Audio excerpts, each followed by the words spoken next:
What's good, everybody? It's Alex Kamunya here, and I'm back with another video. And today I'm going to be talking about why savers are losers. If you're new to this channel, then it's all about earning money, saving money, and investing money so that you can achieve financial freedom. If you haven't been rocking with us and you don't know what financial freedom is, then financial freedom is the ability to live off of passive income from assets that you've invested in so that you don't have to trade in your time for money at a job. Let's get into today's video. I guess I got my swagger back. Now, I know a lot of people are seeing the title of this video and they're like, what? I thought I was supposed to save money. I thought saving money was what we're supposed to do. I thought as long as I'm not blowing my money on anything stupid, then I'm good. This channel is all about financial freedom, and you cannot achieve financial freedom by saving money. Let's say you needed $50,000 a year to live and you saved, I don't know, $500,000 in your 40 years of slavery through your 9 to 5, then by the time you're retired and you had that 500,000, you're gonna blow through that in 10 years. Saving money is not gonna help you reach financial freedom. It is not possible, mathematically impossible. Even Albert Einstein said it.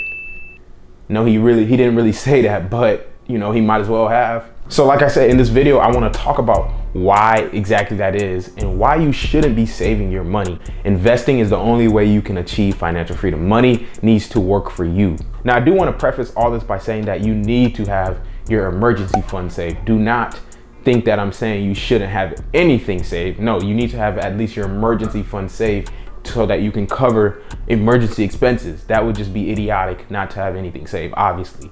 But generally speaking, beyond that emergency fund, you should not be having any money saved beyond that. Now, in this video, I'm gonna talk about 2 reasons why you should not be saving money. So the first reason you shouldn't be saving money is because the government is keeping interest rates extremely low right now. So what does this actually mean? After the financial crisis of 2008, the government started pushing interest rates a lot lower so that they could encourage spending in the economy. When interest rates are low, then people will want to spend more money. When interest rates are high, people won't want to spend money. So over the past decade, interest rates have decreased a lot. So in 2020, obviously we had a global pandemic, and so the US responded by, again, decreasing those interest rates so that they could encourage more spending so that the economy wouldn't completely, totally collapse. So how does the government actually control interest rates? They do this through something called the federal funds rate. So the federal funds rate is essentially the rate that banks lend money to each other, right? Every major financial institution is required to have a certain amount of money held in federal reserves. And so at the end of every day, if a certain bank doesn't have enough in their federal reserves, they have to borrow that money from another bank in order to meet that minimum requirement. And the rate that they borrow that money at, the interest rate that they borrow that money at, is known as the federal funds rate. So how does that affect you though? If these banks are borrowing money at a certain rate, in order for them to come out on top, they have to give you less than what they're spending. So in the 70s, this rate was actually around 15 to 20%.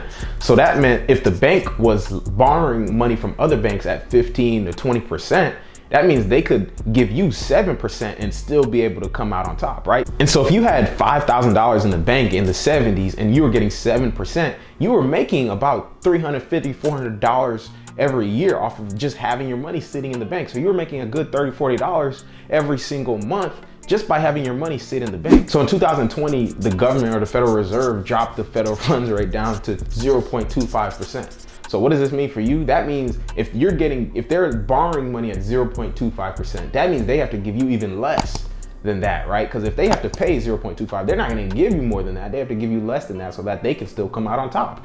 So right now, the average interest rate on a savings account is 0.05%. So that means if you have $5,000 in the bank today, that means you're only getting $2.50 a year. A year.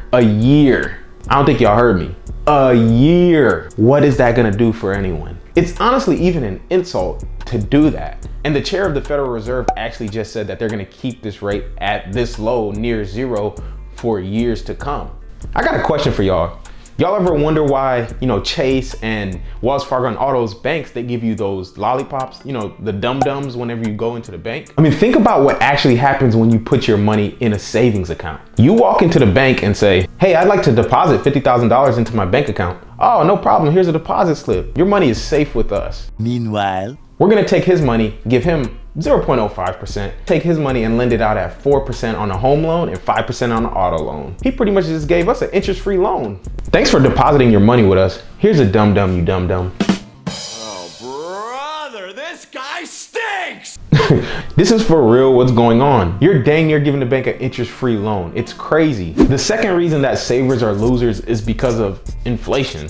Now, there's nothing wrong with inflation, but when you're not aware that inflation is going on and your money just sitting in the bank account, that's the issue. And so there's really two types of inflation. There's natural inflation, which is when the price of goods just naturally rises over time. But there's also forced inflation, which is primarily done by the government through something called quantitative easing, or QE, which is pretty much just a fancy way to say money printing. Not physically printing money like in the back with a money printer, but digitally printing money. The Federal Reserve has a way to literally digitally inject money into the economy to stimulate the economy, because when more people have money, more people are going to spend. QE is something they did in 2009 after the financial crisis. In 2020, the government has actually printed and injected over $3 trillion into the American economy, which is actually more money than they printed and injected into the economy for the decade following the 2008 financial crisis. If you don't understand what I mean when I say injecting money into the economy, I want to use this analogy to kind of explain it. Let's say that everyone in America was mailed a check for $1 million.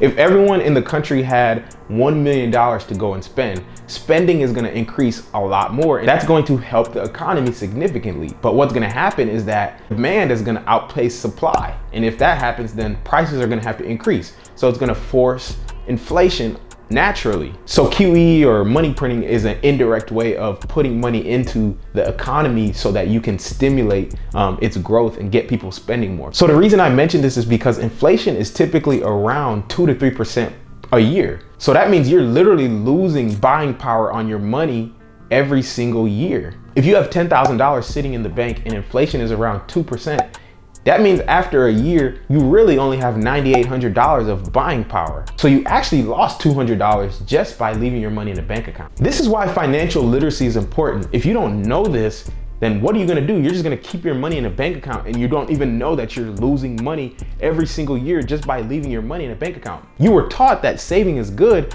but you don't know that you're losing money just by not doing anything with that money. So it's important to learn how to invest so that you can make sure that you're not losing money unbeknownst to you. Anyways, that's it for this video. If you got value from it, be sure to hit the thumbs up button and share this with a couple people. New podcasts coming out every week and new videos will be coming out every week as well.